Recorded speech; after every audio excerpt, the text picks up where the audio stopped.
উপসর্গ ইংরেজি প্রিফিক্স শব্দকে বাংলা উপসর্গ বলে। যেসব অব্যয়, এটা হচ্ছে কিন্তু অব্যয় একটা, যেসব অব্যয় ধাতু বা শব্দের পূর্বে বসে সে সকলকে উপসর্গ বলে। আর অনুসর্গ হচ্ছে উপসর্গ বসে পূর্বে আর অনুসর্গ বসে শব্দের লাস্টে। তাহলে এখন আমরা উপসর্গের অর্থবাচকতা নেই, অর্থবোধকতা আছে। বাংলা ভাষায় উপসর্গ 3 প্রকার: তৎসম বা সংস্কৃত উপসর্গ, খাঁটি বাংলা উপসর্গ ও বিদেশি উপসর্গ। খাঁটি বাংলা উপসর্গ 21টি। এগুলো হলো অ, অঘা, অজনা, আ, আর, আন, আব, ইতি, উন, কদ, কু, নি, পাতি, বিভর, রাম, শশা, সুহা। এভাবেই মুখস্থ করতে হবে। আমরা এবার কিছু উদাহরণ দেখি।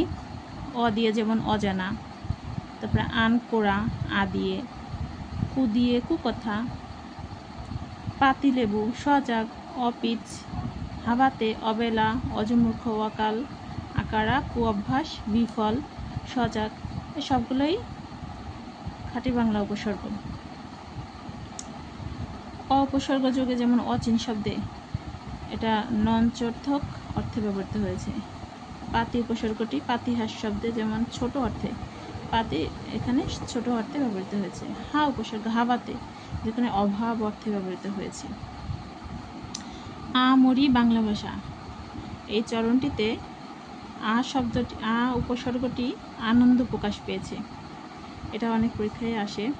বাংলা ও সংস্কৃত উভয়ের মধ্যে মিল আছে 4টি উপসর্গের: আশু, নিবি, এই 4টি শব্দ এটি খাঁটি বাংলায়ও আছে এবং সংস্কৃত উপসর্গেও আছে।